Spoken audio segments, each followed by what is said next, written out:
In this video, There they are. They're on both. There we are. Parkside bandsaw. Better grip, including me and my slippy feet. Hold in place or welding in the centre. Oh yeah, feels good. Expected, but I've got some more tools to show you from Aldi and Lidl that I couldn't fit into the last videos. And life is just hectic at the minute. That's why I'm not on time with releasing these videos, but I will be. I'm hoping they're still available in your store. I'm pretty sure the Lidl Parkside stuff is. And also I've got another tool to show you that I was given, but I'm going to use it for something what it's not intended for. That makes sense. Oh, and by the way, I've had a bit of a clear out in the shed. So there's the tool wall with the cabinets underneath. I've moved that bench that I used to have here that could pull out. It's stored away in them cupboards. But as I said, I'm going to turn the other end of the shed into more of a workshop. If you remember, I used to have sofas down there. I've just put some makeshift worktops in there, made out of some old wardrobes and some CLS to make the framework. I don't want to go into too much detail because there's some things in there I want to show you in another video and a bit of personal stuff. So I'm going to build that end of the workshop with new workbenches soon. Need to see, I've got all this room for activities. And if you're new here and you like this sort of video, why not consider subscribing? It's free. And I've got loads more videos to come. And I'll be building new workbenches here as well, and here, and a rolling one in the centre. Getting rid of that desk, putting a new one in. And this is the view from the other end. And I've still got to sort out the bar kitchen area. So still a man cave, but with no seating area. Well, one chair, and that's for my desk. I'm probably going to make the same cupboards as I did under here, but the whole way round. So, fellow sheddies and tool lovers, let's stop the waffle and get on with it. Hello, sheddies, and you join me again in my shed. Oh, and of course, we'll do another giveaway in this video, and we'll announce the winner of the last giveaway. Right then, first of all, wide locking pliers from Parkside, from Lidl. You can see on there, like hammer nose shark pliers, or mole grips. For securing, tightening and holding objects, jaw width 80mm, clamping width 30mm, 3-year warranty. And I've got some of these already, but they're stashed away with my welding gear. I'll be getting that out when I do the mods on the shed. Parkside, clearly written on there, £3.99. Nice. The instructions, if you want them, are buried away inside here somewhere. There they are. On the trigger there, nice little rubber cap for releasing. When you tighten something up, let's tighten it right in so it clamps on itself. Bit too much. Clamp up, hold something in place, and then to release. Nice. So yeah, for welding up, putting two bits of steel together maybe, or just clamping something in a certain position. Maybe box section with some plate on the top, or a bit of L section clamped together, or box section clamped together. Nice spread on there. You can see the tapered at the front. So that's them. And I also got these welding locking pliers, but slightly different, look. Same sort of principle, but look, it clamps in both sides. So if you have to hold something and get to the centre maybe for riveting, clamping something in and then rivet through the centre if it's holding place, or welding in the centre. Handy tool to have if you're welding or grinding or holding anything together really. $3.99 each. Next. Now, you may have seen these already in the middle aisle. Chisel set, but these look a lot better than the ones that they released before. Let me grab them. These are the ones from, was it last year or early this year? I've not used these at all, actually. Plastic handle. They've got the cap on the end, though, for tapping. Protector on each chisel. 24mm, 18mm, 12mm, 10mm, 6mm. And I think these were $8.99, $7.99. Let me know in the comments if you've used them already. But these are the ones we're talking about. Wooden handle with ergonomic handle made of FSC certified beechwood. Neatly arranged in a nice case. Blade length 120, 128, 132, 138, 146. Something's fell over. 150mm. Blade width 6, 14, 18, 24, 32, 35 millimeters. Handle length 133 millimeters. 6-piece set. 3-year warranty. Let's have a look. Yeah, that is a nice case. Nothing in there. Rubber Parkside label. There they are. Warranty and service card. Caps on the end as well to protect them, so you don't cut yourself. They've got that dipped, is it like a dipped? Yeah, dipped green paint at the end. Wooden top, and like a collar to stop it from splitting, I presume. There we are. 18mm one. They're nice, aren't they? They do look good, and obviously they've not been sharpened. Well, I've not sharpened them. So we've got the V cut out there, just to hold a scrap bit of wood. That'll do. Oh yeah. It probably needs sharpening. But straight out the box, oh, they're nice curls. I mean, it's only CLS timber.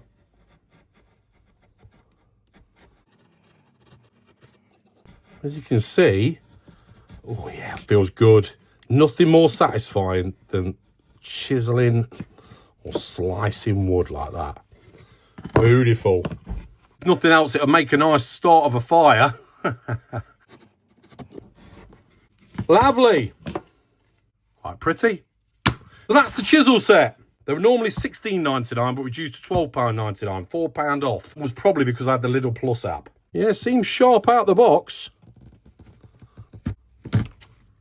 Let's try out the box the green plastic one. Yeah. Yeah, see the difference? Just sliding across the top.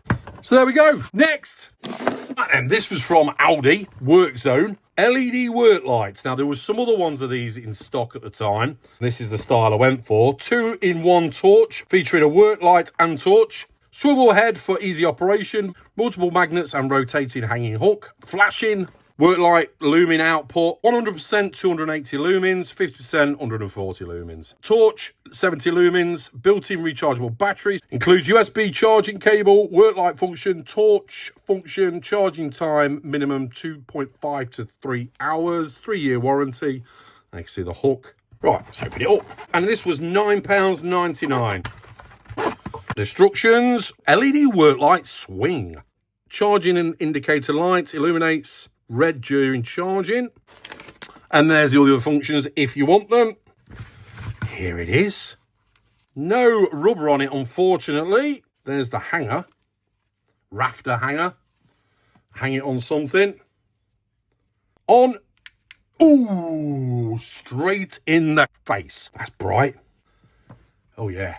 That's good for little spots or under the bonnet of the car. Tight areas, in the cupboard somewhere, in the loft maybe. In a shed, an outhouse, underneath the car, taking the dog for a walk. Oh, that's the torch end. Oh, yeah, look. Nice torch. Off. Oh, and that's when it flashes. Oh, and there are the magnets, look, on the bottom there. Let's get something metal. Hammer. Only on one magnet, but yeah, you get the idea. Get them on both. There we are. I wonder if they hang on a corner bead, you know, on plastering. And if you put it on the corner there, obviously metal ones anyway. There's the USB-C. Oh, is that a magnet there as well? It is. Look at that. Straight against something metal. So charging USB-C, which is in there. It's a standard USB. I'm fairly impressed with that, actually. Look, so we can have it like that as a stand. Or, that's the way it should be. Like that. Like that. You can see from the side. So if you want to face, it's a slight angle. Or is it balanced? Is it balanced to stay like that? Not that you need that, actually, you might as well just lie it on its back, but it does. It stays. The mat's a bit wonky. Yeah, it works. And the hook goes away really nicely and swivels. Lovely. $9.99. Next. Now let me show you a tool that I was sent by Viva. It's not a sponsored video, they just sent it, but if you're interested in it, I'll put the link below. And the first part of this clip you'll see is when I first got it. It's a while back, hence why I'm wearing a winter coat. It's the Viva hydraulic motorcycle lift table. But I'm going to use it for something else. I was going to demo it on my son's motorbike, but he sold it. Can lift up to 158 kilos. And here it is, a nice rubber non-slip top, bright orange, so we're not going to miss that. Good instructions breaking down all the components. Extremely easy to assemble, just one bolt to fix in the foot pedal. It's got casters on there that obviously rotate, and they've got a braking system on them. With a lift range of 350 to 905 millimeters, making it easy to lift any off-road motorbike. But as I say, I want to use this for something else, a few tools, and also as a workbench. And as you can see, really easy to put the foot pedal in there and then just one bolt in the top. Comes with a couple of J-hooks for attaching the motorcycle to the lift. And as I say, it's got rubber on the top, a non-slip surface, which is going to protect your paint on your motorbike. And as easy as that, it's assembled. Oh yeah. Oh, and I forgot to mention, it's got a safety pin as well to secure it in the desired height. And that knob there is just to release the hydraulic ram and then tighten it up for lifting. So now I've got it on the floor, tighten up the knob, and let's give it a pump up and let's try it out and see if it works for what I want to use it for. So it's now the present day. Let's give it a bash. What you can also do is just lift it. And it stays in that position because the knob is locked off. Lift it right to the top to release, minding your fingers. Nice and smooth. Pumps up really easily. It's got these D-loops on the side. That one needs tightening up actually. The little ring on each side, if you wanted to fix down the motorbike, using these. And you get two of those, and here's the pin that holds it in place. Oh, stuck to the magnet. Get off. And say I want to set it at that height. Notice down the side it's got 4 holes. Lock it off in that height. Slide that into there, through that hole, and out through the other side. And you get an R-clip. Slot him in there. And that means if it's set at that height, and it drops for whatever reason, tinkering any further than that pin. To say I'm going to use this not for a motorbike, and to be clear and to be safe, Viva are certainly not saying that whatever I'm going to use it for is the right way to do it. It's a motorbike jack at the end of the day. But before I try it out with my ideas, let me show you a video of it lifting a motorbike. In fact, it's not a video, it's some photos. But as you can see, those J-hooks there, they can go through foot pegs on the dirt bike, and there it is fully lifted. By the way, Viva also do loads of other tools and loads of other equipment. It's worth checking out their website on the link below. On this side are the brakes. One that side, one that side. Just on 2 wheels. The other ones are just free moving. Lock that one off. Lock that one off. Solid. This floor isn't particularly straight and it slides a bit. I should never put laminate floor. I might put a mat down or something to give it better grip. Anything that's in here, better grip. Including me and my slippy feet. Just pump. God, I keep dropping things. Jack him up. In fact, while there's nothing on it, I can lift it. There we are. Full height. Let's put that pin just there. Yeah. Worktops are a little bit higher and a little bit wonky, as is the floor. So what should we put on it first? Parkside bandsaw. Here we go. So I can adjust the height of that if I want to bring it down a little bit further. I've took the brakes off now, so I can roll around wherever I need it in the workshop. Of course, I could make some different platforms up for this, for different tools, and maybe put a piece of wood on top and use it a bit of a portable workbench, or just to store my tools if I'm moving it around the shed, like a tray on top. So that's handy. What else can we put on here? My good old Rexon pillar drill. Obviously, it moves a little bit, but it ain't going to topple over. And like I say, the floor isn't the best. But if I lock them off, yeah, it don't move. I could put a base on here, a block of wood that we could screw this to. And find a way of putting like over centre catches on here to fix the piece of wood on. Different jigs for different tools, maybe. By the way, my good friend Callum from Scoping Out Tools, he's not long released a video where he got a 50-year-old pillar drill and used some Parkside casters on the base. Not long been on YouTube, so give him some love. The unflappable professor, I call him. You can see a little bit of movement in the scissor there, but not enough to be a problem. Depends what tool you're using on here, of course. What else can we put on here? The clock planer thicknesser. Perfect on that, look. In fact, we could drop that down a little bit. Nice and slowly. Yeah, that's a more manageable height. Bit more in line with the worktops. And of course, we could put many more tools on here, but I was also thinking, for when I'm filming in here, put a sacrificial tripod on there. It's a bit on the lean at the minute. I've got the legs set right. But maybe making a jig for that so it's set up permanently, or just rest it on top. And I could just roll it around as I need it.